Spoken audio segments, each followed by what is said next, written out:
Good evening and welcome to the Whitman-Hanson Regional School Committee meeting of March 26, 2025. If everybody would please join me in the Pledge of Allegiance. I pledge allegiance to the flag of the United States of America and to the republic for which it stands, one nation, under God, indivisible, with liberty and justice for all. Thank you. Okay, we don't have any public comment tonight. So we have a student presentation from Hanson Middle School to start, please.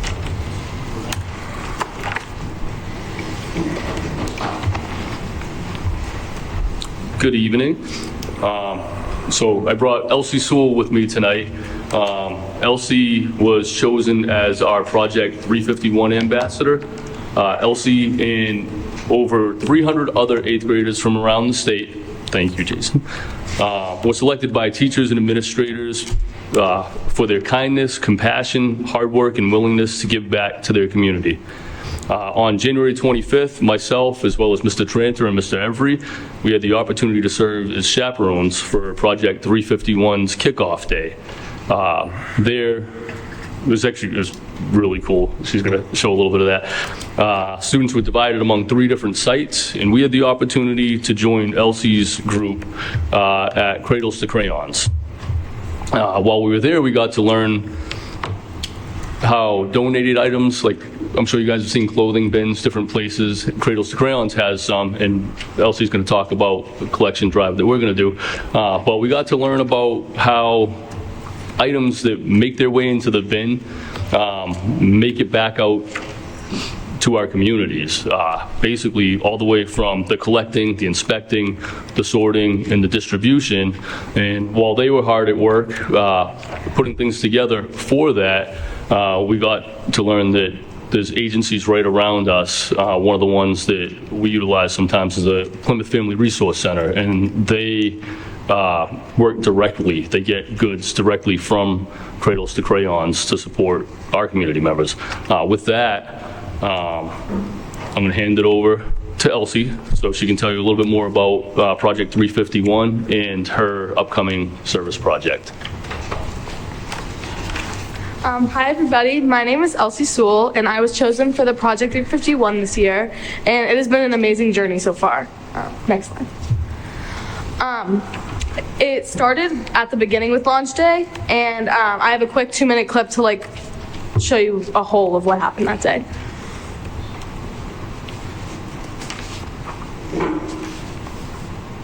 .351 launched its 15th year of service today with 8th graders from every town across the state pitching in. Those youngsters will serve as ambassadors for the next year, hopefully building the courage and compassion to spearhead positive change.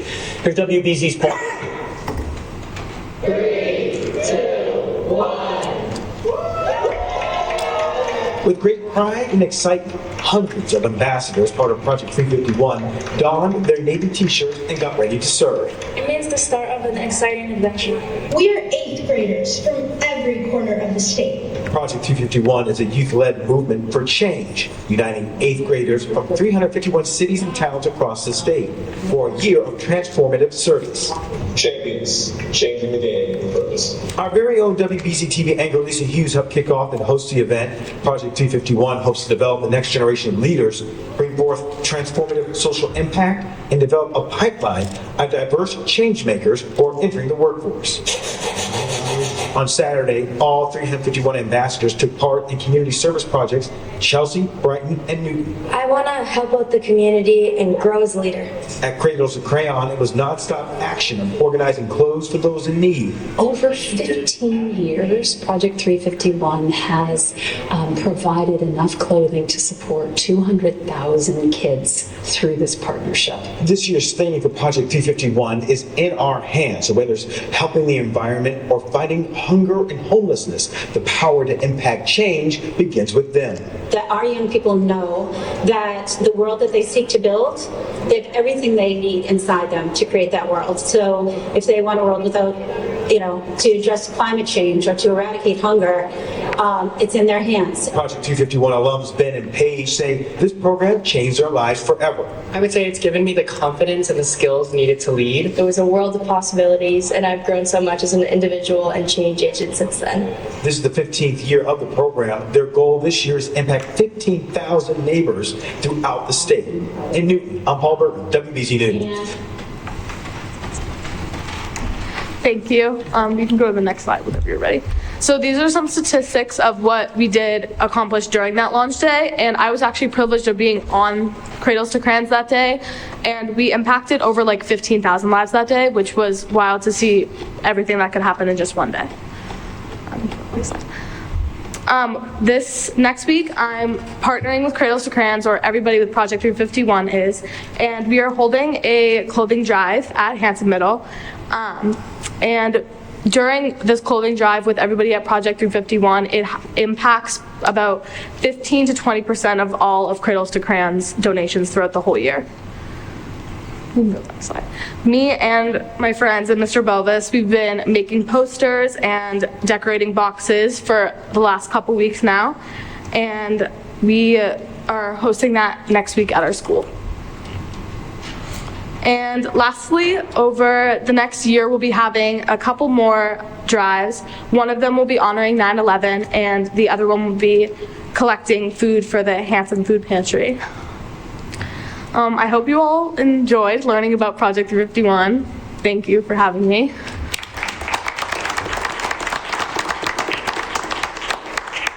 So we'll take donations. Anybody can drop off donations to the school. They ask for new or gently used clothing, any size. They're going to sort after it comes in after the collection period. But if people want to, you can deliver things to Hanson Middle School. Josh, how long is it going for? So the collection is going to be next week from the 31st to the 4th. And then they'll do the sorting after that and get it delivered back to Newton for the rest of the process. Thank you. Thank you. Thank you, Elsie, for representing. Yes, Stephanie. I just want to say my son, when he was in 8th grade at Whitman Middle, was the Project 351 ambassador. He stayed with that program into college every year, running that the clothing drive and the other drives and working with them. COVID was a really good year because everybody was cleaning out their closets. But I just want to say congratulations. It's a real achievement to be chosen. So good job. Yes, Steve. And I want to add to Miss LC, my name's Mr. Steve Boyce. I live in Whitman, and I work at the JFK Library where your kickoff was. So please, if your family would like to, come back and visit. Any of you actually can come visit.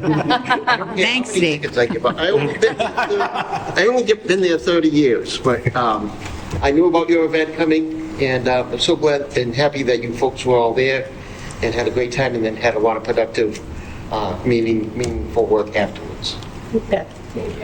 Yes. Just quickly, I want to just point out that this program clearly, just from the presentation, shows somebody that no matter how old you are, you can have a great impact on other people's lives and the world around you. That, you have that ability, and thank you for presenting for us. Thank you. Okay, next we have our student advisory report, and this is an update for them. What's been going on?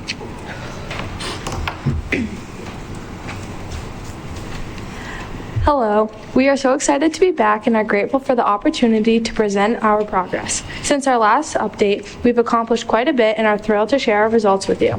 First, we've placed new trash barrels around the school, including several blue bins along the campus and the junior path. This initiative has already helped reduce waste on the ground, and we want to extend a special thank you to Mike Driscoll for his incredible support in making this happen. You can see one of the new trash barrels on the screen now. First, speaking of trash, we recently hosted a school-wide cleanup, and it was a huge success.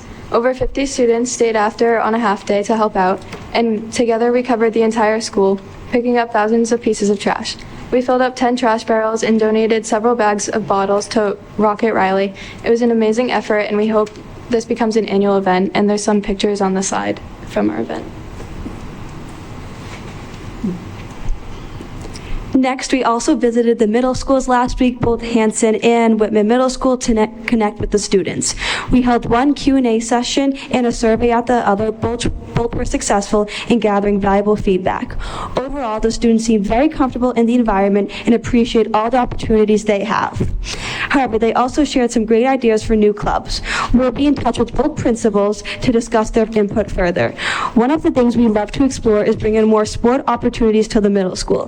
Volleyball did this last year when they went down to the middle schools and held an after-school program with the captains. We love to implement more of that in the future. It starts kids at a younger age learning and getting more involved. It was a very successful thing last year. We'd love to continue. Additionally, while some kids enjoyed many activities at the school, there was one thing they could definitely do without, which was iReady. Many students mentioned they are not fans of the weekly time they're required to spend on it. But overall, it was a great experience. Another update is the suggestion locker. After speaking with Mr. Moe, he has agreed to work with us on this initiative. He'll be the one to open the locker and review the suggestions first. If he finds one that he believes warrants our involvement, he'll bring it to us for further discussion. Now for the exciting news about junior privileges. Those will begin on April 11th. The only change this year is that the grade requirement will be raised to a B- instead of a C-, and students will need 4 teacher signatures instead of 2. Looking ahead, we are collaborating with Mrs. Marr to find art students who can help us paint the bathrooms in the coming weeks. We can't wait to share more updates about this project and its progress. Thank you all for your continued support. Does anyone have any questions at all? I had just a quick question on the locker. Is that locker something that you found other groups or other schools had done, or have we done something like that in the past? Mr. Moe has organized it and had it for a while, as long as we've been here, and he he takes all of the responses that he gets within a month or 2 months, and then he writes an email back answering them. And so what we want to do is further the investigation with the things, because sometimes it's sarcastic or something, but some of them are real suggestions that we think that we could be a part of and help. But yeah, I don't know how long. It's been around for about 20 years. About 20 years. There you go. Thank you. And they have, I know the Whitman Middle School has one. We tried to get one last year and we found out that they already had one in place. So the Whitman Middle School, we do know, has a suggestion locker, and Ms. Thornton, the city teacher there, manages it. Thank you. Anyone else? Great. I'll just add, and I actually want to introduce you all because I didn't mention it to introduce yourself. So it's Kayla Dawson and Amanda McKee and Madeline Morris, Riley Marshall, and Gianna Ruggiero. And they have been so dedicated, and by the list of their goals that they set themselves, I mean, as outreach coordinator, I'm just supposed to bring them the agenda so that they are prepared with what we're going to discuss. But these goals they set back in the fall were ambitious, and they have had amazing follow-up and perseverance and dedication to making the school better from what their experience has been, and obviously sharing it with the middle school. So I can't thank you enough for the work you've done. They did have one other goal, which I don't know if you girls remembered. We went over, sorry, young ladies, but you talked about Panther release versus late start earlier in the year, and you did have the debate and so forth. So I just want to be sure it's brought up, because I know last year, those of you who were on the student advisory with Brianna Codio had also talked about it.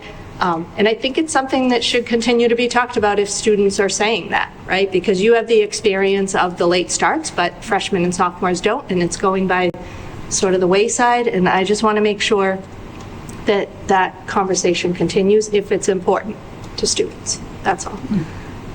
So thank you. Thank you, ladies. Thank you very much. Oh, I'm sorry. Did I hear correctly? If you get good grades, you get to paint the bathroom? That's a plus, too. If you get good grades, you can paint anywhere. The grades for junior privileges. For the privileges. Oh, Yeah. Not the privilege of painting the bathroom. It will just be happening on Fridays, just one day. Excellent. Thank you. Is it art? It's art in the bathroom. It's not just Yeah, you're doing all right. It's art and like mural or. It's a mural, yeah. Did you guys get your barrel? Did Mike get some barrels before you get out? Awesome. Yeah, we implemented already. Okay, good stuff. And that Friday that they were out there, that all the students, that was a cold, Rainy day. rainy day, and they didn't cancel it. Yeah, that's They good. did not. Good They job. stuck with it. Thank you, ladies. Thank you very much, ladies. Good job. Thank you. Okay, next, I need a motion for the approval of meeting minutes of February 26, 2025. So moved. Second? Any discussion? Okay, all those in favor? Okay, it's unanimous. Okay, superintendent's report. Thank you, Beth. I'm going to go to Hillary. Yeah. Okay. Hillary, can you hear me? I can. Can you hear me? Yes. Yes. Do you want to start on regional agreement? Yeah, I'm going to let you speak to that since you're there. Perfect. See everybody's faces. But I think it's important that everyone just knows that this is something that we're discussing. Obviously nothing has been decided, but it's just a discussion at this point. But part of our goal is to bring it to the respective committees and get sort of a litmus of what everybody thinks. So that's the purpose of what's happening tonight. Perfect. So just bringing back to the committee. Can I stop you from? Sure. Yes. The last vote was inappropriate because Hillary is on thing. We have to do a voice vote. Great catch, Beth. So go back. Okay. So, Hillary, do you hear me? Because the last one, we should have done a voice vote because you are on. So we're going to, again, with Stephen, who motioned and who seconded? Dawn seconded. We're going to do a roll call vote, please. So I will start with you, Hillary.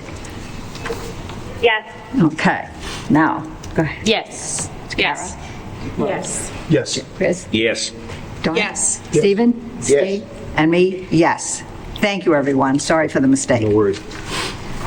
So we've met for the past 2 years as a regional agreement team.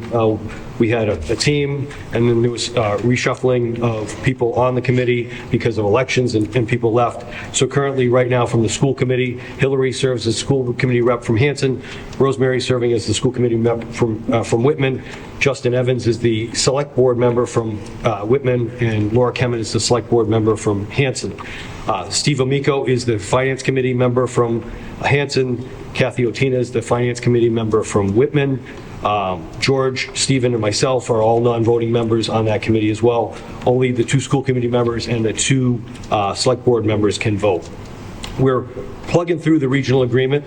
We just took the 2018 bones because it was really a good solid document, added the updates of the statutory method, and then there were some issues around capital, issues around leases of the new Whitman Middle School that we're being able to pretty much iron out. But there's one piece around transportation that was brought up from the finance committee in Whitman to discuss among the regional agreement. Currently, and that's around non-mandated busing transportation and costs. Currently, the way we have non-mandated busing in both communities is we bill the communities per pupil by mileage. So if there are 228 students that are under a mile and a half in Whitman, between a half mile and a mile and a half, we bus those students to their appropriate schools, whether it be the high school, Whitman Middle School, Conley or Duval, same thing in Hanson, between a half mile and a mile and a half. And we bill the town per mileage per pupil. The proposal that was brought up is to but to change that protocol to actually billing the way we bill non-mandated or mandated transportation as reimbursable. So currently, we bill not per pupil, but by the town census or pupils attending the district as a whole. So currently, as we send out our reimbursable transportation, it's by mileage per pupil, but it's appropriated under the method that we use, and I'm just going to say 60/40, 61/39, whatever that breakup is per pupil, but not individual pupil as a mass. And that's a 60/40 split. The proposal is to take that non-mandated appropriation which is not through the school committee. It is an assessment assigned to the towns that's actually voted on in a separate line item in the town budget or town meeting warrant. To bring it back to the 60/40, that would be part of our assessment to the communities and part of our overall budget. So we've been back and forth on it. Both sides have some strong arguments. So the decision from RAC was to go to the FinComs, go to the school committee, and go to the select boards before we get too deep into it to get the vibe from the school committee, whether you'd want to shift it or not. So that's what we're doing tonight. We were going to do it last week. It's up to have some discussion about this, but the charge to the appropriate boards was to have this discussion. So it's out there, and Rosemary's on the committee and Hillary's on the committee. So Hillary, do you want to speak? I actually had my hand raised. Yeah, I just wanted to add something real quick, if I may. Just part of the conversation too was, and forgive me if you said this already, adding the busing costs to our operating budget. Yes. For the school. So that's another piece too. Okay. Correct. Just so we are clear, there is no vote to be taken. Right. This is just a discussion. Okay, so we can bring back to the committee. So it goes back to the committee, okay? So that Hillary and Rosemary can bring it back. In your packets, there's the 24 and 25 budgets around transportation, and it does, if changing the methodology, if we change the methodology, there will be a cost shift from one town to another. That's all I have to say. So I do think that wait. Okay. Yes, Rosemary. Thank you. And being on the committee and doing research, and I think some history in this on finance committee, I had to venture through the law books to understand some of our statutory laws and application of aid. And this was one that stood out to me, and I brought it forward. So it stood out to me because our application here is unorthodox. It's not something that other schools are doing, and I think we need to see this a little differently. We should see any time that we're thinking of aid to benefit a town opposed to benefit a purpose or a goal collectively of education as diversion of money outside of education. And I really think it's a failure of understanding this aid that brought this about, and I think I want to give a little bit of history to how this happened, so that when you're making your decision, you understand that and from my understanding of the vote and what the citizens of Whitman were told when we split this out, was that we had the option to do something different than Hanson does. Say, because Hanson doesn't have sidewalks, they can't take this out of their budget, or if we wanted to keep it and Hanson decided to take it out, that we could do something separate. But under Chapter 71, Section 16C, it actually says the district is responsible for busing all students when we have busing within our contracts. So that was something that the citizens of Whitman were misled when this started. So I think we should start by saying this started on the wrong foot. And the purpose of this aid is for the region to ultimately use this money to get the best cost for overall busing. Most regions aren't as segregated as ours, so the idea of a child living in one town and another town really isn't a concept, because a child could be picked up in one town and dropped off at the other town, so it's really not a concept. So the way that we're applying it is risking losing a lot of opportunities for cost, a lot of opportunities to utilize our buildings in a diverse way, and also burdens one town more than the other town when we look at the application broadly with every other district pretty much. And Kathy Otina gives this amount, and the citizens of Whitman will be aware of this amount. Now, the misapplication or an abstract or unorthodox application of aid in the past has burdened that one district over another and created, and I want people to hear this, a diversion of money out of education, not one town or the other, an opportunity to burden equally something so that we can provide it at the best cost, at the best product. We should be thinking in that terms and not at war, but to cherish our children and get them safely from A to B in a reasonable time and space. And that really should be our priority. I would ask that we include this in a way that every other district's doing it, and really seek to find alternative cost savings elsewhere in the overall, in the net. I have a question for you. It's non-mandated, so how is that going to help us? I mean, because if it's non-mandated, the state is not going to give us any money for it. That's a great example. And so this is, it gets a little more complicated, but the law allows us to bill whole system or individual bus. If we were to do the individual bus and treat them as separate towns, we're going to lose the ability to have the larger cost savings, right? So right before, which I think there's some questionable stuff that we can look at, before for Hanson to get that aid, you most likely had to count Whitman students on it. So maybe the Hanson wouldn't individually be eligible for the aid that they were receiving for their bus, because you needed 75% of that bus filled. But now let's look at the distance that you have to go. So sometimes, and the children being spread out, there are so many things that we lose if we don't sort of join together truly to make an effort to get the best cost and the best product and in a student-focused way. I think that us having the say on that really allows us to make those decisions that aren't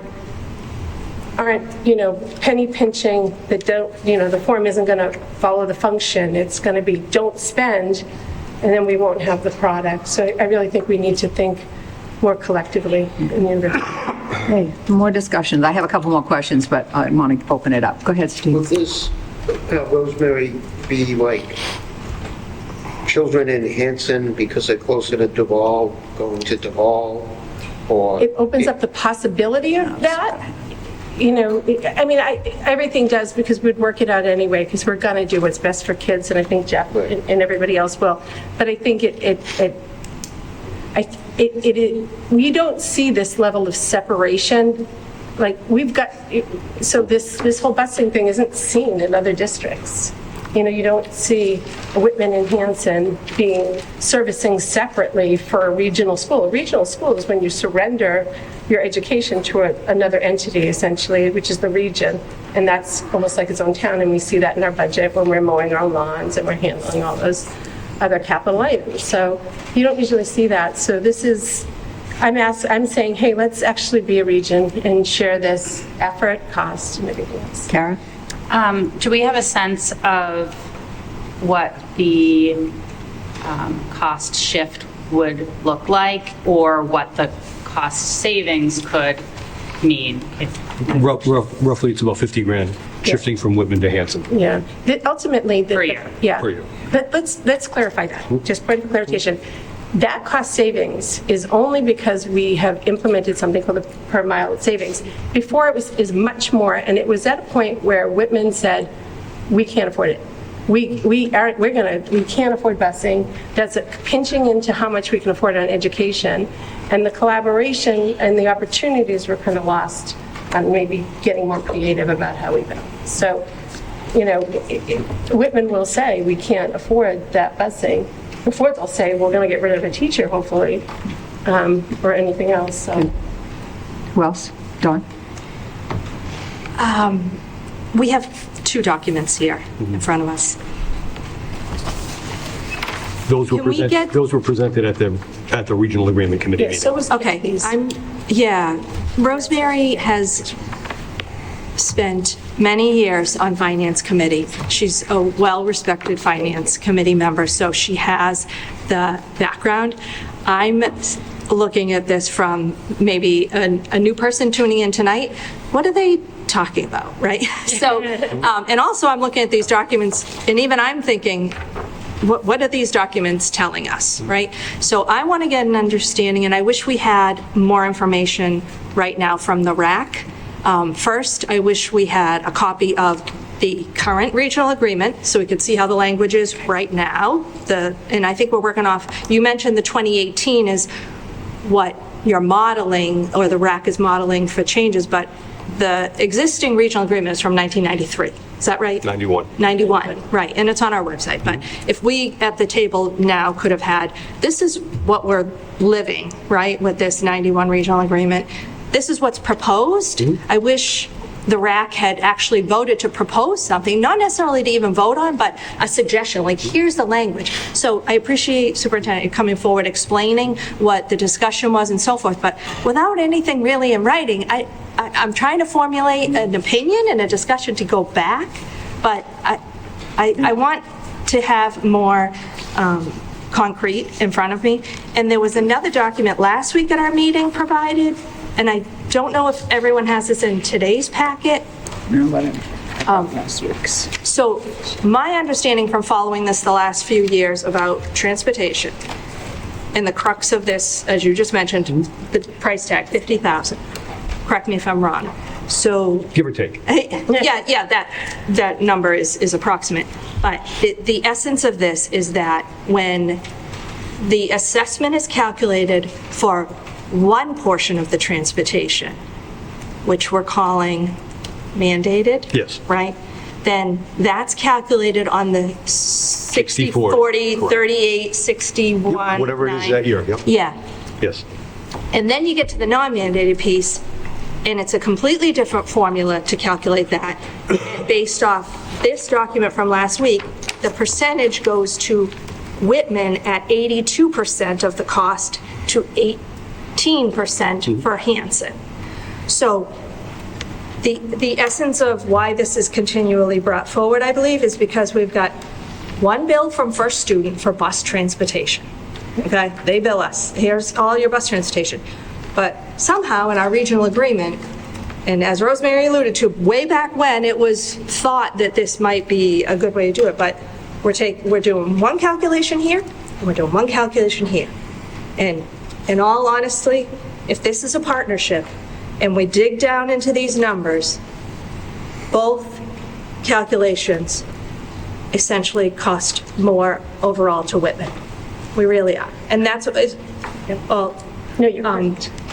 Because we really should just be doing, we are 60-40, or we're 61-39 for the entire cost of transportation.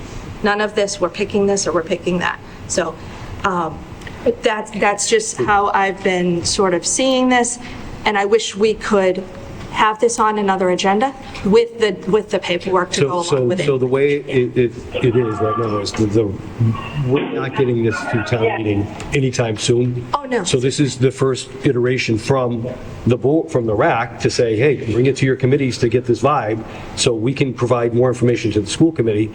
If the boards of the select boards kind of kick it back to the RAC and say, we're not even interested in that conversation, we're back at square one again. I mean, I think they wanted to get a feel from both boards as well to see where they're at. And I'd like to... May I? Yes, go ahead, Hillary. Fair. And then I want to... Yeah, go ahead. Sorry. I was going to address sort of, Sean, I hear what you're saying about having the agreement, but I think Jeff has said this isn't a proposal. This is a preliminary, let's put some feelers out and see what every board thinks about this.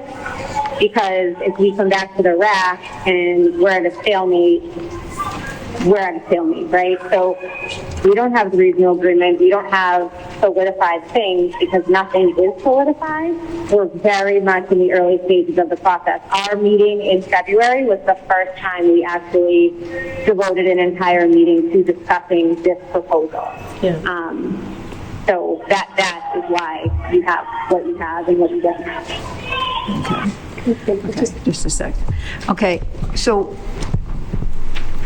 go ahead, Rosemary, then I'll give my comments. Yeah, it isn't a comment so much in terms of let's look at the bigger picture here and the collective picture. The idea has to fall away from towns into the best way to lower the overall cost of this service.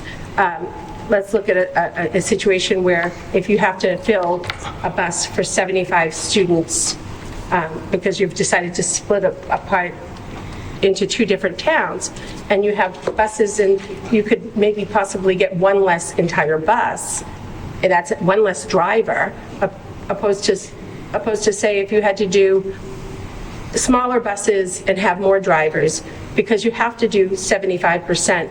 Because if you're giving aid but counting another town's children to get that aid and saying it belongs to another town, you didn't fill your buses all the way, so you would have to get smaller buses. So there are opportunities to lower the entire cost, but because, and this aid, let's be very clear, this aid is given when you regionalize. So this is a regional aid. So when they approach a town that's smaller and it doesn't have is large and a big town, are they saying to that smaller town, I'm sorry, but you won't have any opportunity to have discounts on busing? No, they aren't. We're applying it that way for Whitman. We're applying it that way. So we're not getting that advantage for regionalization within the busing. So right now, we have to think in terms of this extra cost is actually cost pulling from education and pulling from opportunity to lower the overall cost. That's my argument for that, and that's what I've always been concerned about. Go ahead, Chris, and then I'll come. I'm sorry, and first of all, I want to say thank you to Dawn for bringing up the dummies like me who didn't fully understand. No, fully didn't understand exactly what we're reading here. So that was very helpful. Thank you. I don't know either. Yeah, I was going to say you haven't improved it. Even I can't decide. I almost feel like we're hearing two different questions here. I think one question that we're looking at is saying, okay, we have a total cost of X, and over the years, we've decided to charge this much to one town, this much to another.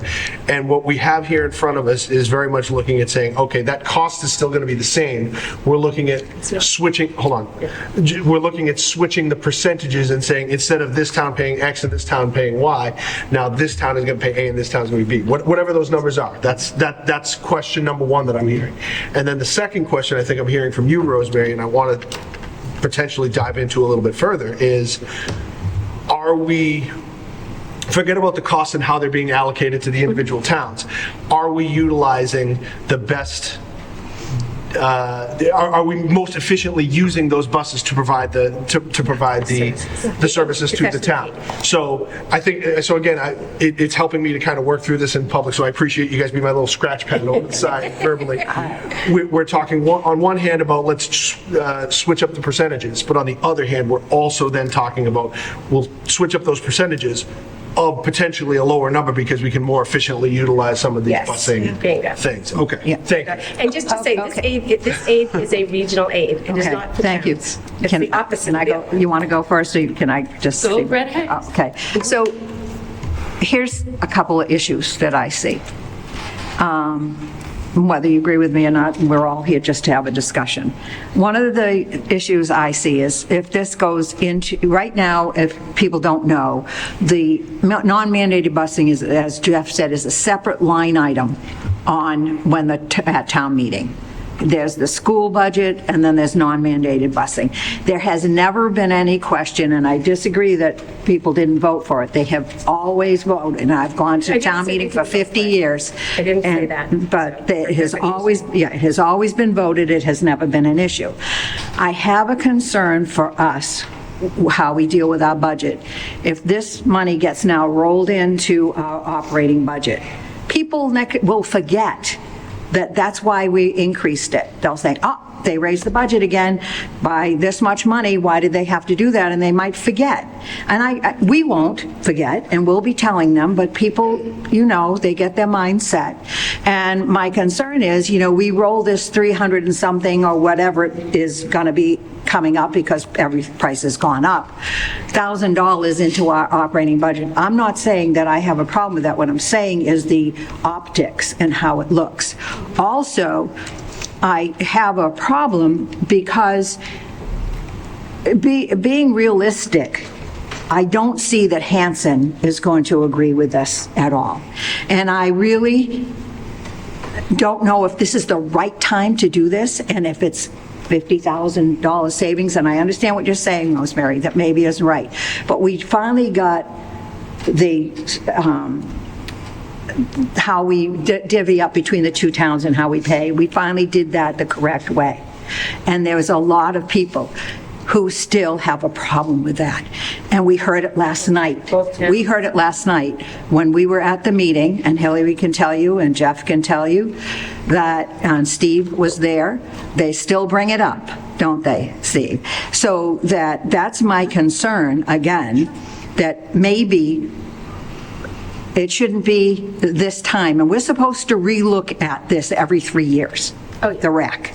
So maybe that part would be better down the road in 3 years or even further, just because it would, for optics, if nothing else. And I understand about the savings and doing it 2 different ways and how it looks.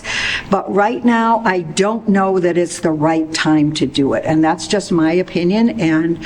But I'm looking at it from both sides, and I personally don't think this is the right time to do it. So that's just my opinion. Clarification, just when you're saying, are you saying, just to understand, are you saying just not to break it out to the 2 towns? We should continue to break out the portion that we bill to the 2 towns for busing? Keep it the same. But without, but you not to adjust, because I want to. No, I think it should be just as it is, just as we do it. It's non-mandated. It's not, nobody has to do it. We don't have to pay it. We don't have to do it.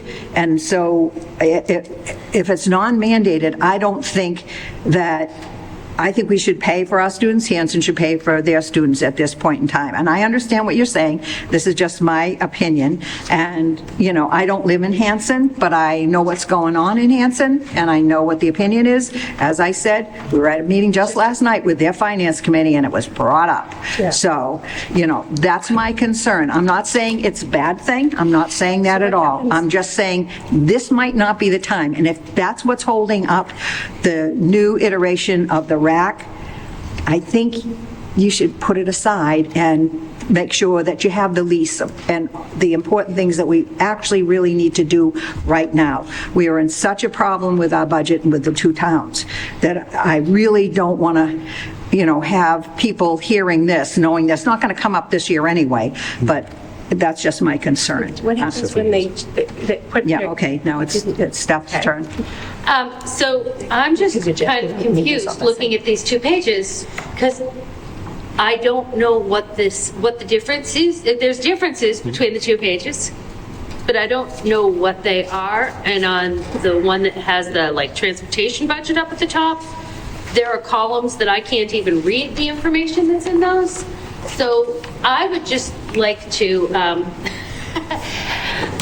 reprimand Steve. No, I'm just kind of curious if you can explain to me why there are 2 sheets that have different information on them for the same years. Yeah, so the sheet that was provided in last week's packet was a sheet that was created by Kathy Otina and provided to RAC. Then the committee asked if I could create similar documents to just back up the numbers that Kathy had provided. So the 2 sheets that are in front of you tonight, I created. They don't tell you anything. They literally were just data points to provide to the members of RAC to make their own informed decision as we were working through this. So they're scenarios based on equal assumptions of each year, because reimbursements change from year to year. We might get 76% one year, we might get 90% another year. So when you look at the actual numbers, it's hard to say use percentages. So that was it's just numbers of riders, numbers of miles, and different ways that you can look at our total transportation costs. I can do a cover sheet and provide more detail on this, but the discussion really was around there's no savings that we're talking about. It's the cost allocation of non-mandated transportation to the 2 towns. Okay, no, that's fine. I just didn't know why I was looking at 2 sheets that looked different. So, yeah. Thank you. I appreciate that. And just, there's definitely, I don't think there's an easy solution here, because quite frankly, Whitman has more students. Hanson has more miles. Plain and simple. Whitman's more compact. So my guess is that there's no easy way to do it that would be fair to everybody, to both towns, because we've got such number discrepancies between student population and mileage. Yeah. So I do think that this is something that might be worth looking at further, but I certainly don't want to ask anybody, either town, to pay more than they should be paying. So that's where I'm at. Can I just clarify? Yeah. Just a clarification of the process too. Mm-hmm. So we've been meeting And once it comes out of RAC, and RAC has some consensus, it would go to the school committee for consensus, to go to the select boards for consensus. Then, once all that consensus goes, it goes to the Commissioner of Education for approval, and then to town meetings. So we're hoping to get on the FY in May of '26. That's a goal, and this is the big piece of it. This is the big nut right now because of that differential and a change, and it would be a change as we go. So this is what we're kicking back to the committees as okay, this is a talking point for Finance Committee, for select boards, for school committee, before we come up with a recommendation, because we thought maybe somebody could talk about, hey, maybe look at it this way, maybe look at it this way, so we can continue to dive into that. Okay, George? I think it's important that we had this exact same discussion about towns and this and that and this and methods. We've talked about now probably for 3 or 4 meetings. And I think one of the things we tried to move on in the last meeting was to say, because there are like 4 different entities that would have to approve until it gets to the commissioner, after town meeting, until it gets there, is there a starting point we could decide on? So that because I'm not a voting member, but I'm on RAC, because we wanted to say, how do we get the ball rolling so that selectmen could look at it, school committee, select persons, school committee could look at it, and then the town could look at it, and then DESI could look at it. What is our charge as a committee? So the first piece before a final decision was made was to say, let's get a flavor.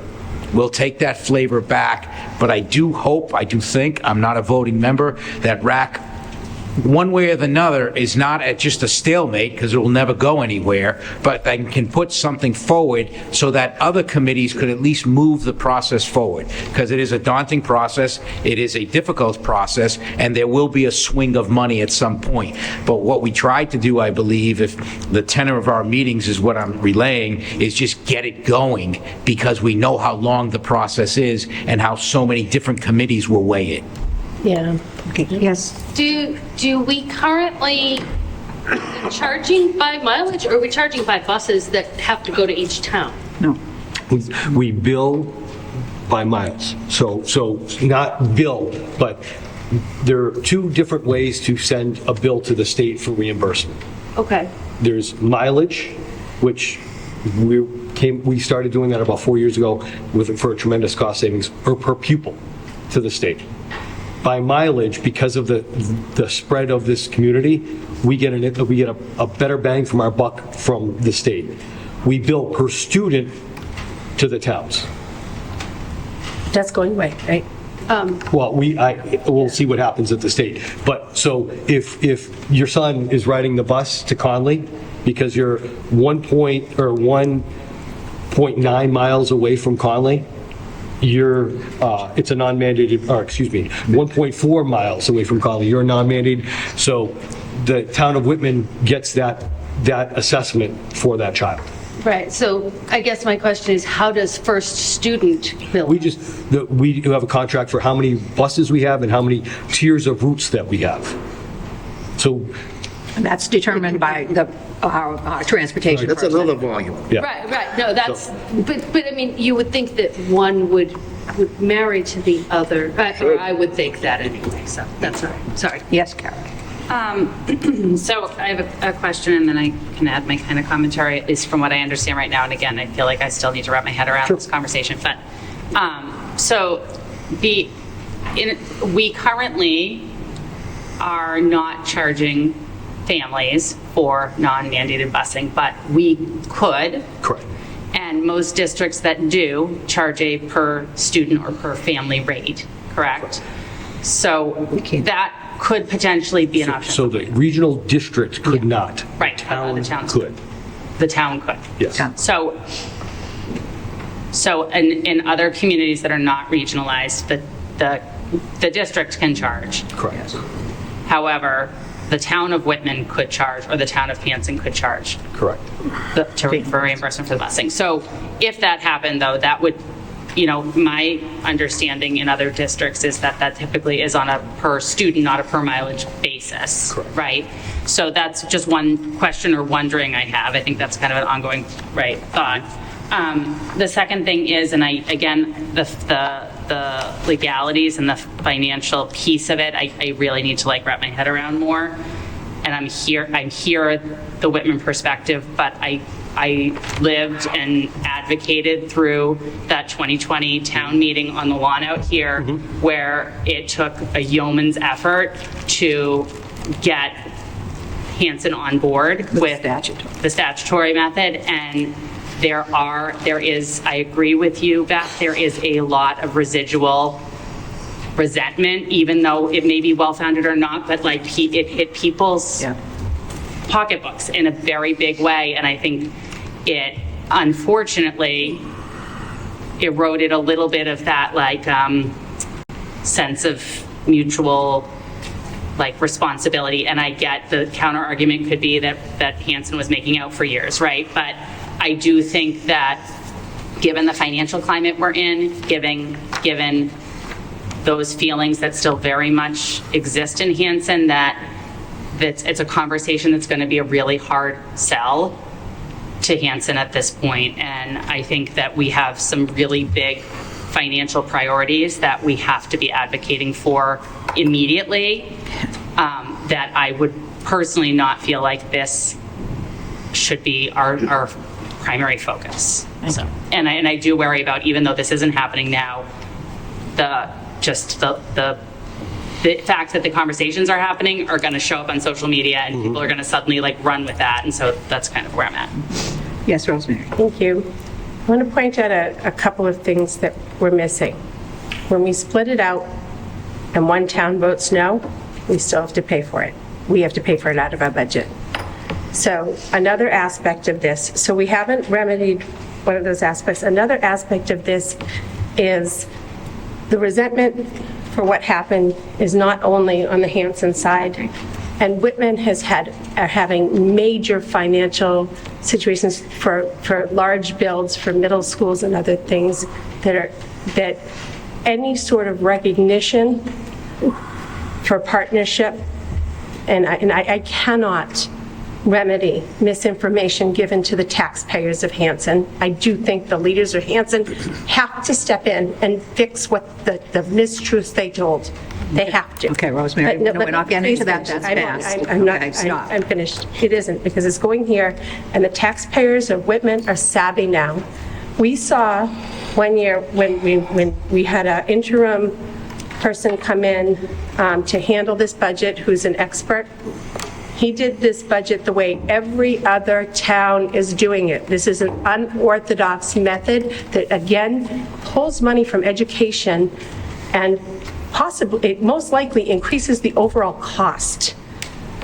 Some of the risks we have here is we most likely, lots of the conversation with the state, most likely will not be able to continue with the per mile method.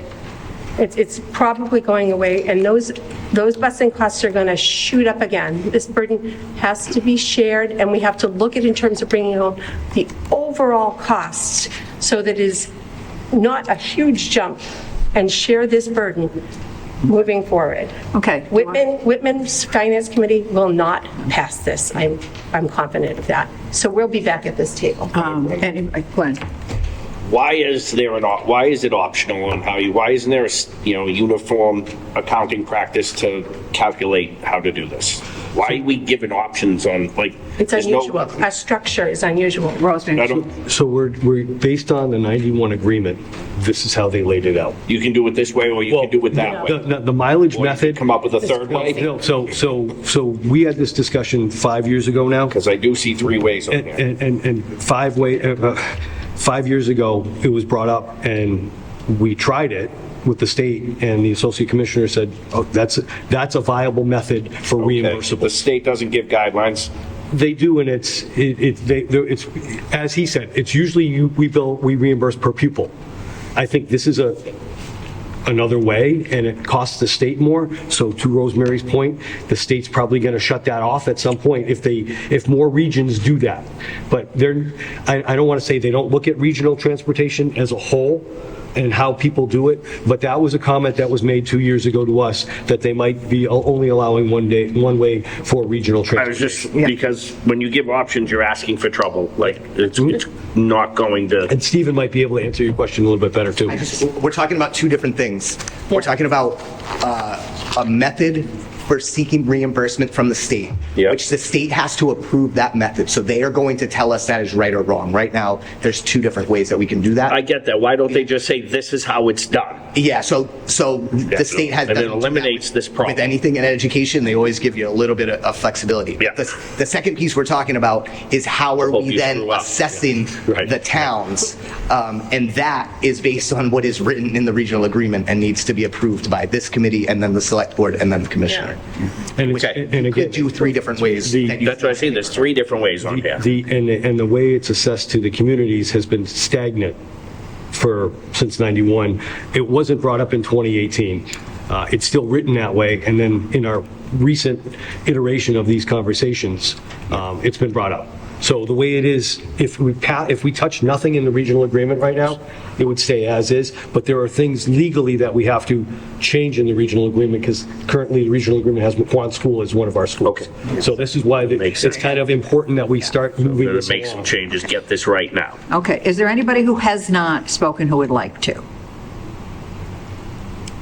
Okay, I'll take one more question then, Stephanie. And I just want to say my understanding of being on the Whitman-Hanson Regional School Committee is that I am not here for Whitman or for Hanson. I am here for the students, and I want to make sure that we are keeping that in mind. And while I would like Whitman and Hanson's taxpayers to certainly support the schools, I don't think that us worrying about tiptoeing and stepping on toes for certain towns or whatever is the way that we should be approaching this. And then I would also like to recommend that we close out this part of the discussion and maybe look at it further down the line after we've had time to wrap our heads around some other items. yes, because remember, this was they just wanted to get an idea of how everybody feels and whether they should spend a lot of time on this or move forward. Because if there's a lot of people against or whatever that they don't think it's going to pass, whether either way, then that's what they have to determine. So, this was that's why it was just a discussion. Let's hear what everybody has to say so they can go back with, okay, hopefully everybody's ears are open. You have two ears, one mouth. We listen better than we talk, right? We're supposed to listen better, that everybody hears everybody's opinion and just looks at it of, what is best for the kids to make sure our budget gets passed, right? Exactly. There's our number one. We need to be the best for the kids. And we need that budget passed. And we don't need all these snippy, things like Kara was saying online and stuff when it's not what's important right this minute. Right. Yes. I just want to put a figure to this. So the FY26 non-mandated cost as we voted and assessed is $207,000 to Whitman and $47,000 to Hanson, $250,000 total. I just say that because you'd be very hard pressed to find another regional school district, first of all, that's going to bus kids that live within 1.5 miles to 2 miles of their home. This is $250,000 collectively. Our towns are in such fiscal trouble. I think that's the crux of why we're all sort of, we want what's best for the kids. And this is money, as Rosemary said, it's diverted out of education. That's what she's saying is it's being spent on bus seats. And we all know half those buses are empty because some of those parents are driving. We hear about the gridlock and the traffic it's going to cause if we don't bus them from within 1.5 miles, 2 miles. Well, they're already being driven, right? So that's a conversation for another day. But, there are towns that are not doing, the high school buses. They're stripped down. They have because of these fiscal concerns. So I'm just going to add that in as just another layer for the future. Very good. Okay, so hopefully the RAC has heard. Bring it back to the RAC. And bring it back. Okay, district happenings. Not a whole lot. I'd just like to reiterate tomorrow night, the cybersecurity at 6:30 in the Performing Arts Center. And then if Beth and you, George, or Nikki want to speak about the House Ways and Means meeting, I was ill so I did not attend and make everybody else ill in the car, so. Thank you for that. Yeah, I Thank you. figured that. We appreciate that. That was bad enough for, Yeah. yeah. You know, it was a typical listening to Ways and Means. You know, they talked about reimbursement through 95% transportation. They talked about increase to the circuit breaker and transportation for SPED, that, you know, that they would like to see, but it's all, you know, that was the conversation, you know, of what they wanted and what they hoped, but what will come to fruition. You know, so it's the same type of, if you go to any legislative hearing, that's what it was, you know, so there was no decision, so, no, so it was just one of those. And that's all I have.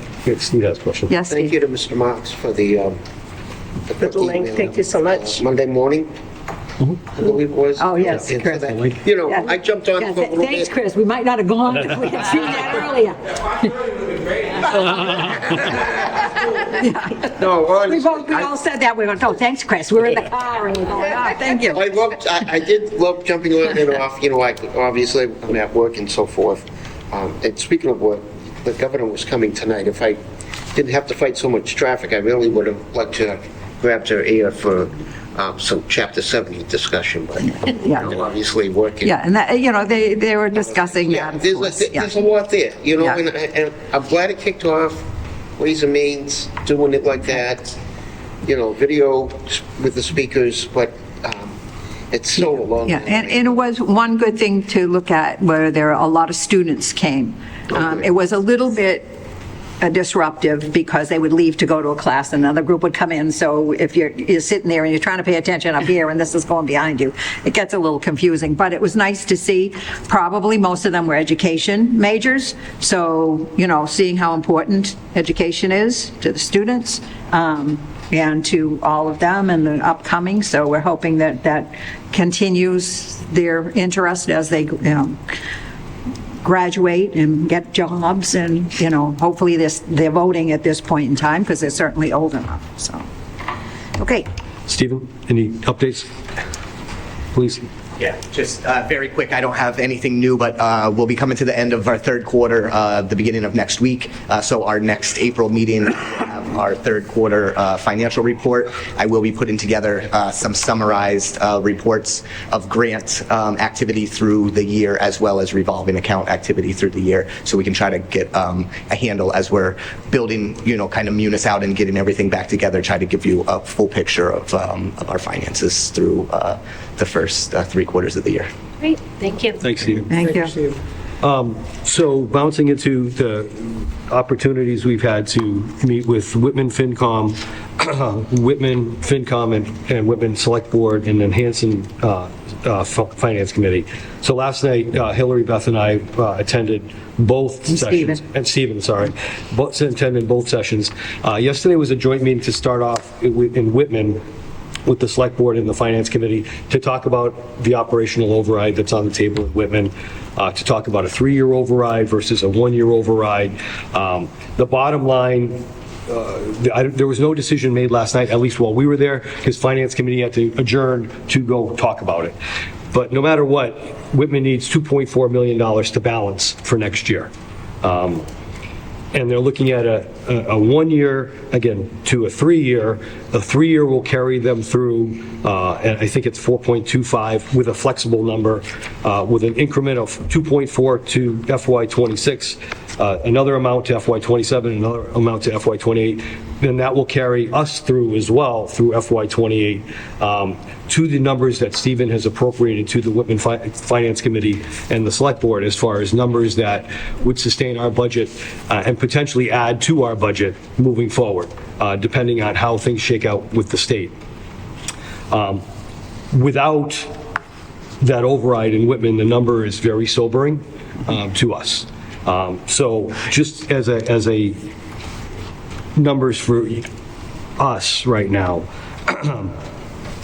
our budget proposal overall is $66,306,276 at a 5.36% increase. The contingency budget Based on the numbers that we received from Whitman and Hanson yesterday, without an override, would be $64,306,276, or a 2.19% increase and a $2 million reduction. Based on the numbers Whitman provided us yesterday in their contingency budget, if the override doesn't pass, we are asking them in our FY26 proposed operating assessment for $20,982,307, or 9.65%. Their contingency number is $19,759,924, or 3.26%. And that's a reduction of $1.2 million. Hanson's contingency, we're asking for $16,452, or 9.87%. Their contingency number, based upon Whitman's number and what Hanson FinCom said yesterday, we'd be at a $15,674,746, or 4.67 assessment to the town of Hanson. So overall, it'd be a $2 million cut if the overrides do not pass. Hanson Finance Committee met with us yesterday and had a very good conversation with us. The select board, I believe, was voting on a $3 million override for the town of Hanson. They were not sure. It was a recommendation from a few finance committee members to the select board. But both towns are seeking an operational override for everyone. Mary Beth Carter addressed Whitman as far as cuts. Schools would be cut without an override, and town departments would be cut without an override. Hanson Finance Committee wasn't sure what the areas of cuts would be. And I haven't received anything back from the select boards yet. I haven't asked that question, but I haven't received anything back because I just didn't ask. And just to add, when we went to the Whitman one, it was, Stephen had provided our 3-year, estimate, along with all the departments had done that, and it was all up and posted, what the 3-year expectations. So their 3-year, if you do the 3-year, even if it's whether it's a 1-year or the 3-year, it's still going to start with the same amount. 2.4 million override. And that would be the first year. Even if they did a 3-year, only the 2.4 would be the taxes for Whitman the first year on that. But what they did do was we got up and we spoke about what the cuts would do for us, but that was before we even knew this lower number. And it was, 2 police, 2 fire, library probably closed, and amongst other things, I forget how many DPW workers, town office workers, everybody. So it certainly was not any pitting one department against another. It was showing overall, everybody across the board, this is what's going to happen. Of course, us being the largest, the cuts would be more for us, But when you look at that, a $2 million cut, that's not books, that's not Chromebooks, that's people. Yeah. So that's people. Is that happening at the vocational as well? Because I thought that was baked into their budget. I don't know. I can't answer that because I didn't see that up on the board. That wasn't up on the grid. No, I'm just talking, so Whitman had portrayed it pretty good as far as what we could see. And then Mary Beth spoke about the cuts without, and it's deep. I just had a quick question. Again, I'm hoping to get some more information from Hanson as well. I know Hanson has a website up right now around the override. I haven't had an opportunity to really dig into that yet. I know Kara and Hillary were looking at it, and there was some feedback given to the TA a little bit around that. But what I got from both communities is that it's an operational override to exist with level services for both communities. I'm not hearing, at least on the Whitman side, that they're add-ons. Hanson may, as far as fire and services.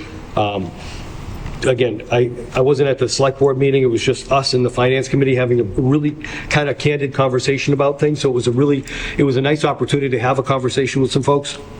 Whitman was a little more formalized, and they had the first proposals a couple weeks ago, they actually had a small committee to talk about a contingency budget, which had a select board person, a finance committee member, I think a community member, to talk about that contingency. This number, again, was breathtaking a little bit for me because I was assuming, we've always talked about a 5% minimum on both sides. 3.26 right now was a gut shot, and I had said even if without the override, hey, maybe we're looking at a 1.4, 1.5 million dollar difference, and we can move a few things around maybe, but $2 million is a number that is breathtaking to start. And at both meetings, the discussion was how important education is. We're talking education in school. We're talking about educating the people of why the need for an override and how it needs to be done now and starting. And I guess there's some forums being talked about in Whitman already. Justin, it was mentioned by Justin. But that's the important part, and we talked about that with the Hanson Finance Committee, that educating your people to understand what are we talking about. That, I know I can speak for Whitman, nobody was asking for anything more. None of the departments were asking for anything more, just, like if they have to be raises or, the insurances and all, just like ours. It was the same. Nobody was asking for anything new in the whole town of Whitman anyway. So, that's... Yes. Glenn has a question. Never look to you. Hillary over here. I know. I'm just joking, but okay, so if the overrides don't pass, so there's a $3 million, whatever that is, disparity, right?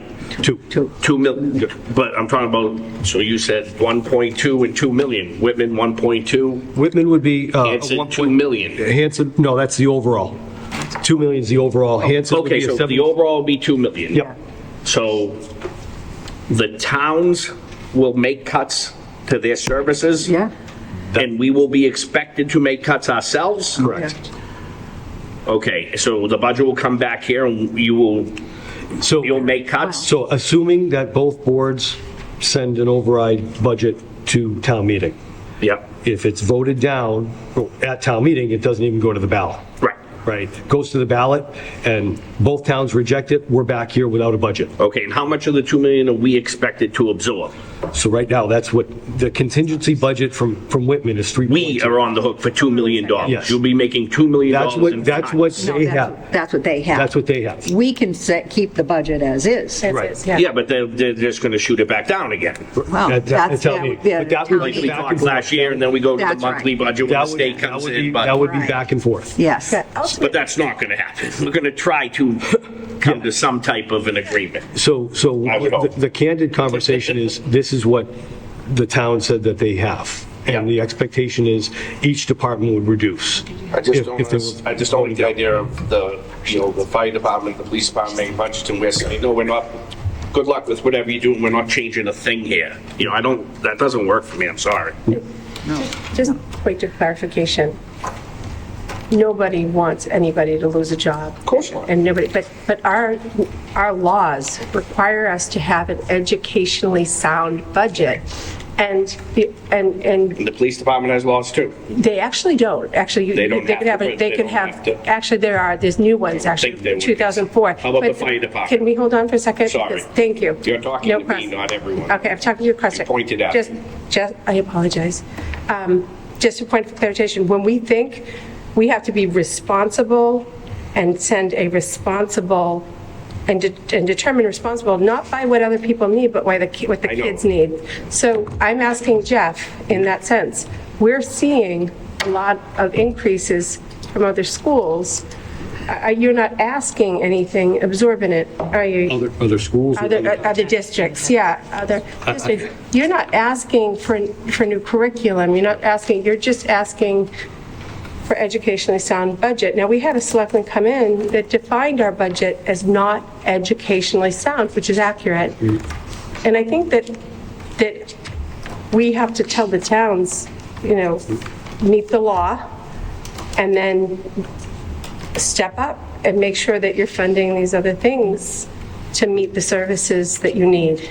Well, I did speak last night in Whitman and tried to explain, because it is, televised, that we're our own municipality and we're responsible for insurance. We are that the other town departments aren't. The town is. Whereas we, the school department, is responsible for our OPEB, for Plymouth County, for, our own insurance. We have our own payroll department. We have our, and all that. They're just lumped into one. So it's very different. And, that's why our amount is so different, so much higher because of what, let's talk about, we have our own custodial, we have our own groundskeepers and things like that, and our own trucks, things like that, whereas the town, they all utilize one whole big pot, So, Carrie, you had something?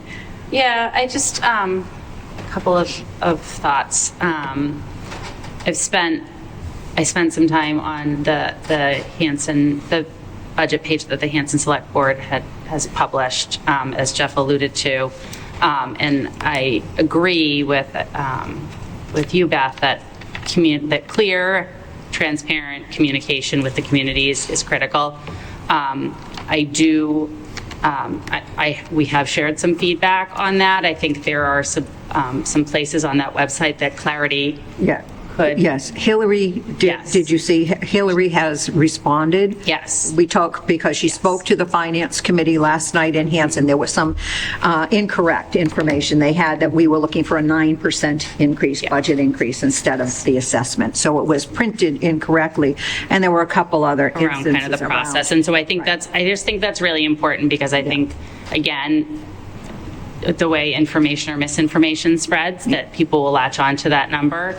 But when you look at, again, my kind of cursory look through the website, the percent increases that the other town departments were looking for were commensurate with what we were asking for. So I think the fire department had 5 point something percent they were asking for an increase, which is, so I think that 9.5, we want to be, or 9, whatever it is for the assessment increase, I want to be really clear it's the assessment and not our budget. And I think there are other things we just want to continue to make sure that we're communicating that information really clearly. I think the other thing is, again, so many towns and communities are in this fiscal cliff that I think I've been hearing kind of we're on the precipice of for a couple of years. So we're certainly not alone in this, but the reality is those are what make a community, a fire department, a safe, safety, community safety, public works, libraries, all those things, and a school district that is robust and supports the needs of our students. And $2 million out of a cut from a school budget is I mean, I'm with you, Jeff. That's horrifying to me to think about what that would leave our schools with. So, so thank you for communicating that clearly to those town departments. Okay. Dawn? Who's not facing a fiscal cliff? Charter school, agricultural school, vocational, regional schools. So I, will not be sitting at this table after May 17th, which is the date of the override vote. So it will be up to 10 committee members to make a fiscally responsible decision for education in our towns. But it's really sobering to think that this budget includes fully funding charter schools, because that's a line item in this budget. This district pays for those students who go from our towns to charter schools, as well as vocational. Ms. Hill mentioned it wasn't on the preview, it wasn't on the slideshow from the town of Whitman about how those schools are going to be impacted by the towns. Those assessments sent to town meeting floor, agriculture and vocational, will be funded by the townspeople, as they should. And it'll be up to this committee to decide how this school district will be funded. Are we obligated to fund those? Yes. I'm asking, okay. Yes. All right. Is that your question? Yeah, that was it. Yes. The piece that, and I will continue to advocate for our kids and for our staff and make sure we put together a budget that will sustain. The one thing I won't do is pit department against department. I won't. I work too well with the department heads and have too much respect for them and understand their needs. The financial piece for the town administrators, I wouldn't want their job either. You know, sometimes they say that to me, but I'm proud of what we do here and I will continue to advocate. But I am fully in support of the conversations with the chiefs, with the DPW directors to get out there and advocate for what these communities need for level services. I know when we call, we get response, and we have appropriate response, and the relationships that we have are outstanding. And that's where I don't want to go down. I think 5 years ago, we were down that rabbit hole of doing a lot of this, and it wasn't successful, and it doesn't lead for a good relationship with our town departments. But again, I wanted to be open and honest with those conversations. I'm not the doom and gloom type of guy at this point. I think we educate, we get a feel from the communities. I'm not listening to social media because it's all bad. But I mean, I'd like to have those conversations with some of those folks on social media. Yeah. If we get a forum and actually have that conversation and have the dialogue, we can agree to disagree or whatever, but this is what you have here. And I believe, you know, again, talking to the chiefs, this is what they need to sustain, and this is what we need to sustain. And it's the conversation I had last week is 2.5 is difficult. And it's difficult for our select board members to balance a budget with a 2.5% increase in taxes every year. That's 1983. You know, and we did have that conversation with Finance Committee yesterday. Yeah. And they talked about teachers and raises and this and that. And well, what about 2.5? Well, if the fire department gets a 3%, the teachers get a 3%, and the PDs get a 3%, well, you're already over. You know, and who, again, looking across the Commonwealth of Massachusetts, and teachers unions and fire department unions and police unions are all wanting a fair wage for what they do. And that's why, again, that's my little piece of 2.5 is difficult, and we are facing a challenge like 45 other communities in the Commonwealth right now. Chris, and then Stephanie. Yeah, one of the things they brought up on Monday, a lot of different people at that Ways and Means hearing on Monday brought up was the funding formula being wildly out of date. Right. Yeah. And so there are a lot of people in the towns loudly and passionately sharing their points of view, and that's, you know, I appreciate the passion and willingness that you have to advocate on your behalf and so on and so forth. A lot of this stuff could be helped by advocating outside of the town, advocating at the state level. These are things that have been funded in such a way for a very long time, and a lot of people in that room acknowledging that those funding formulas and funding practices are wildly out of date, and we can ease some of these, and not just Whitman, not just Hanson, all around Massachusetts would be served by having an updated Chapter 70 funding formula. They talked about having a funding formula commission that has been talked about multiple years. I was going to say that never came to fruition. It's not. And so, you know, a lot of people online have that passion, have that willingness to drive the conversation. We love that. That's awesome. Help us at the state level too. Bring that up to your state representatives, your senators, and advocate at that level. And hopefully some of that stuff will trickle down. I've said this before. I said it last week. A rising tide lifts all boats, and we can rise the tide at the state level. That helps lift all of the communities around us. And Whitman's rep was there. She's on the Ways and Means. Allison was there. So she was on the Ways and Means, so she certainly heard it. Advocated loudly on behalf of dyslexia and IEP, stuff like that. I really appreciate her advocacy on that. My son is dyslexic. So, but yeah, I think that there's a lot of attention that we can help drive towards the state level, and it starts to help ease the burdens that we feel here at the town level. And I think that's really important. I think that's something that everybody out there should kind of keep in mind. Yes, Steph. So I think that along your point, Beth, of needing to educate people, I think it would be very useful if we could take the budget and take all of the items that are not negotiable. Right, so we have to. If we can show 95% of our budget isn't able to go anywhere, and that other 5 is going to severely hurt kids, I think we need to make sure that we are educating everyone about that. I know, like, for as long as I can remember, because I grew up in Hanson, as long as I can remember, it's always people beat up on the schools because we appreciate our fire and our police and our DPW and all the town workers. We also need to appreciate the fact that the job that teachers do 182 days a year with every child who is in this area. And so we just really, the schools are the ones that are servicing more people than any other at the moment, because thankfully we don't need the police at every person's house or whatever. So I do think that it's important for us to do our best to educate everyone. And I do think that it would be great if we could advocate for our representatives and others at DESE or wherever to put caps on some of the spending for charter schools, for vocational schools, for agricultural schools, because the fact that a student is getting a $29,000 a year education versus a $17,000 a year education really is not equitable.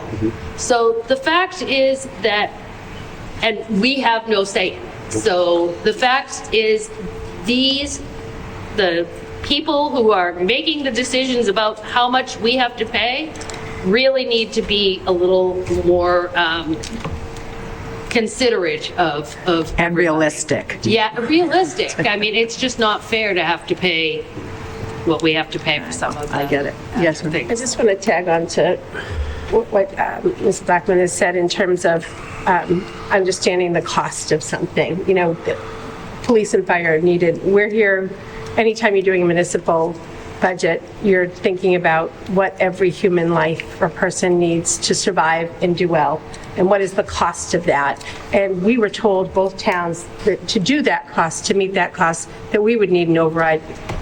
Whitman, you were on the override committee, was told that they needed that. Hanson has recently been told by the same consultant. I think not facing the facts and the truth and planning for that is not the school department's blame. It's not the police department's blame. It's not the fire department's blame. And it, you know, I hope that there's been a plan to meet the needs of these people, the needs to support. Nobody gets a discount on a fire truck. Nobody gets a discount on programs that we need to handle kids. They don't have a Whitman-Hanson discount in either town when they're billing them. So it has a cost. So we'll continue the conversation. One of the select board members reached out and he said, you know, we'll try to coordinate with Hanson so that when we do forums, I'm there. So they're not trying to schedule it on the same night. And that's part of the issue right now is, like last night, I was in 2 places at once, you know, and that's challenging. But also as a reminder to your job as school committee member, when there are these forums, you need to show up. It doesn't need to be just Jeff. We need to be there. We need to help support all the information that will be given. You're here, you hear it, you know it, you live it. So that's your job. You know, it's part of our job. That's one of the things we can do. There's a lot of things we can't do, but one of the things we can do is advocate for the kids. And that's the way to do it, is to support them. But, you know, and the thing, it was very good last night in Whitman too, that a couple of, when the police and fire got up, they also acknowledged us. So they didn't just say we, you know, they said, and the schools have told you, or they said, you know, as Beth Stafford just said, you know, and so that was very good, you know, that everybody is in the same boat. So our boat happens to be a little bit larger. That's the issue. Okay, so let's move on then to subcommittee reports. Operations and capital, that's you, Mr. Boyd. Yes. Thank you very much. Yeah. So we did last meet, right before our school committee meeting last week on the 19th.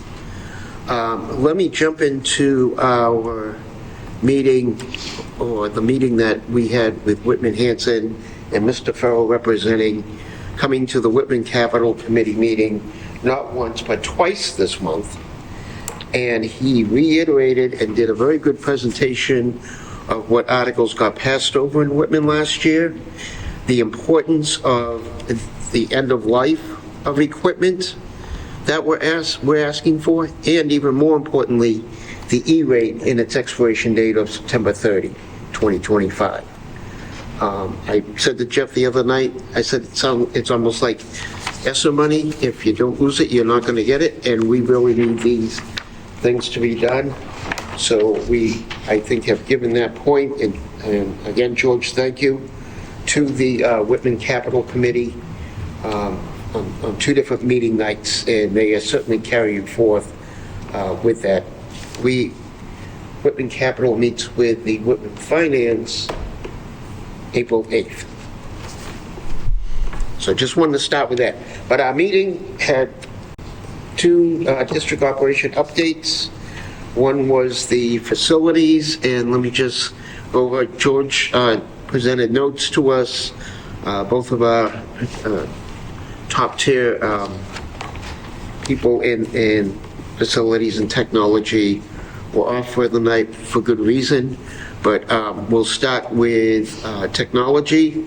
There's updating, and some things I don't want to mention too deeply because obviously it involves security and so forth, but there's updating to interactive panels at sites in the district, Gen 4 boards, ID cards, moving in the spring, the PTC wizard for parent-teacher conferences, and then they have planned for Good Friday Professional Day, the cybersecurity training. But looking ahead to the summer, technology does hope to take the items that pass at Whitman Town Meeting this spring, and including the core router, the WAP, the wireless in the district, UPS backups, and wanting to get all of those done and installed. And for standing computers, desktop as you would call them, we are moving this summer to Windows 11 because that is Windows 10 is sunsetting. So we got our best mileage out of that. I think we change the oil every 3,000 miles. That was really, really good to hear. On the facility side with Mr. Driscoll, you probably didn't see it as a busy snow winter, but I kind of saw this too personally, is that all these smaller storms really did play a havoc, salting, sanding, plowing, because there were a number of them, and mostly it's the sanding and salting part that can throw the numbers up there quite a bit. But that he wanted us to make sure that we understood that, you know, the storms were tricky and the ice stuck around, made things difficult, but he's got a great team that handled all that. Updates to the Duval School include stucco that had several spots. They waited until December vacation, where there'd be no interruption in the school day. The stucco is a facade. They have found no structural damage to it, and they have taken care and are cleaning that area regularly. They cannot power wash it, but they are doing a handheld hose to make sure nothing returns to that area. On the capital side, it was the things to do with the chiller at the high school here, the fire panel, and I know all mentioned the Hanson Middle School boiler replacement, which is completed, and also passed along technology items that are going to the Hanson Fall Town meeting. And next year, we're looking at the high school upper lots and asphalt in the back of the Duval School at this time. And in the next several years, and I know we talk about roofs a lot, the Duval, Conley, and parts of Hanson Middle, and skylights at Hanson Middle, and the need for a new dump truck for facilities. So I included everything, so Mr. Farrell didn't have to get out of his chair. Isn't that enough? Thank you very much. If you have any questions, let me know. Okay, next we have the Regional Agreement Committee. Hillary has asked that we pass over that because we've had a lot of conversation tonight on that. With that, is there any public comment? Mr. Farrow, any public comment? Not at all. Okay. So with that, I would like a motion to go into executive session. It will have to be a voice vote anyway. Motion to go. I should say it's to discuss strategy with respect to collective bargaining, litigation, if an open meeting may have a detrimental effect on the bargaining or litigating position of the public body and the chair so declares. And this is superintendent's contract and litigation. Okay. So moved. And do I have a second? Second. Okay. All right, we'll start this side. Steve? Yes. Steve? Yes. Dawn? Yes. Glenn? Yes. And Chris? Yes. And Yes. Yes. Yes. yes. And Hillary? Thank you. Yes. And me, yes. Stephen, you want to hang here just about the litigation piece? It's about the insurance.